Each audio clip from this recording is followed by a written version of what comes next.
Ministry of Communications and Digital Technologies.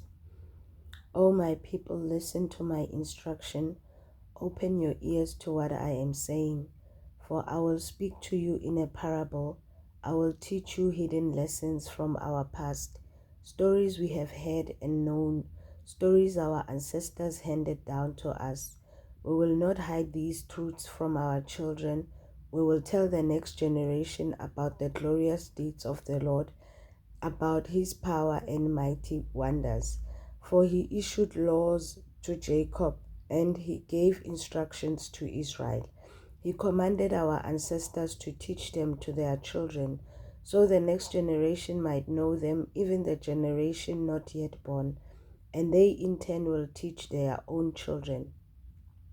So each generation should set its hope anew on God, not forgetting his glorious miracles and obeying his commandments.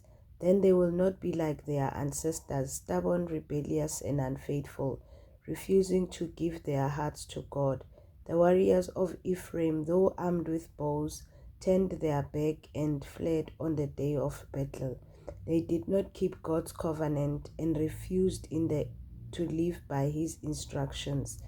They forgot what he had done, the great wonders he had shown them, the miracles he did for their ancestors on the plain of Zon in the land of Egypt.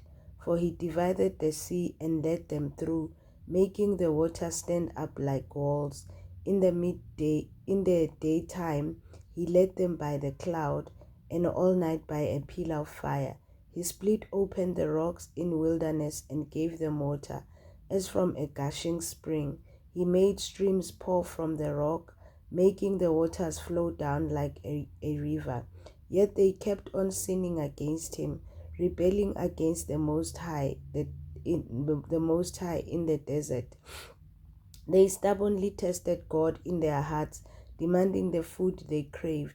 They even spoke against God himself, saying, God can't give us food in the wilderness. Yes, he can strike a rock so water gushes out, but he cannot give his people bread and meat. When the Lord heard them, he was furious. The fire of his wrath burned against Jacob. Yes, his anger rose against Israel, for they did not believe God or trust him to care for them. But he commanded the skies to open. He opened the doors of heaven. He rained down manna for them to eat. He gave them bread from heaven. They ate the food of angels. God gave them all they could hold. He released the east wind in heavens and guided the south wind by his mighty power. He rained down meat as thick as dust and birds as plentiful as the sand on the seashore. He caused the birds to fall within their camp and all around their tents. The people ate their fill. He gave them what they craved. But people, they satisfied their cravings while the meat was yet in their mouths. The anger of God rose against them. He rebuked their strongest men. He struck down the finest of Israel's young men. But in spite of this, the people kept sinning. Despite his wonders, they refused to trust him. So he ended their lives in failure, their years in terror. When God began killing them, they finally sought him. They repented and took God seriously. They remembered that God was their rock, that God Most High was their Redeemer. But all they gave him was a lip service. They lied to him with their tongues. Their hearts were not loyal to him. They did not keep his covenant. Yet he was merciful and forgave their sins, and he did not destroy them all. Many a times he held back his anger and did not unleash his fury, for he remembered that they were mere mortal, gone like a breath of wind that never returns. Oh, how often they rebelled against him in the wilderness and grieved his heart in that dry wasteland. Again and again they tested God's patience and provoked the Holy One of Israel. They did not remember his power or how he rescued them from their enemies.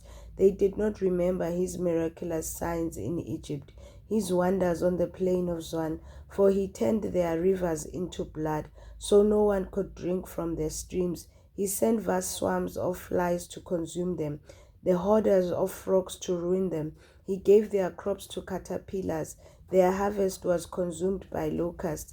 He destroyed their grapevine with hail and shattered their sycamore fig with leet. He abandoned their cattle to the hail, their livestock to bolts of lightning. He loosed on them his fierce anger, all his fiery rage and hostility. He dispatched against them a band of destroying angels. He turned his anger against them. He did not spare the Egyptians' lives, but ravaged them with the plague.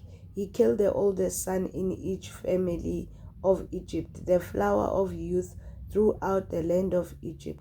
But he led his own people like a flock of sheep, guiding them safely through the wilderness. He kept them safe as they were not afraid. But the sea covered their enemies. He brought them to the border of his holy land, to this land of his to this land of hills he had won for them.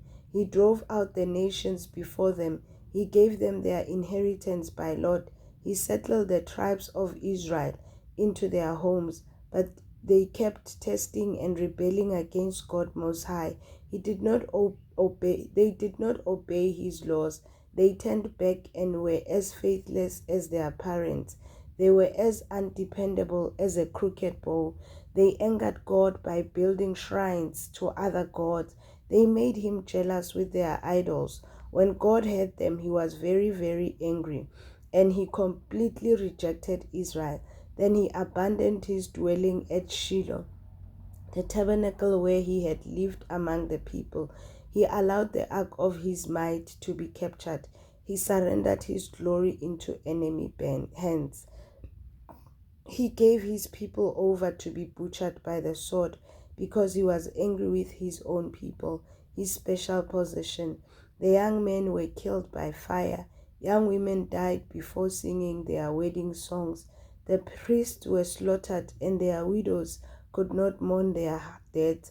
Then the Lord rose up as though waking up from a sleep, like a warrior arose from a drunken stupor. He rooted his enemy and sent them to eternal shame. But he rejected Joseph's descendants. He did not choose the tribe of Ephraim. He chose instead the tribe of Judah and Mount Zion, which he loved. There he lived his sanctuary as his high heavens, as solid and enduring as the earth.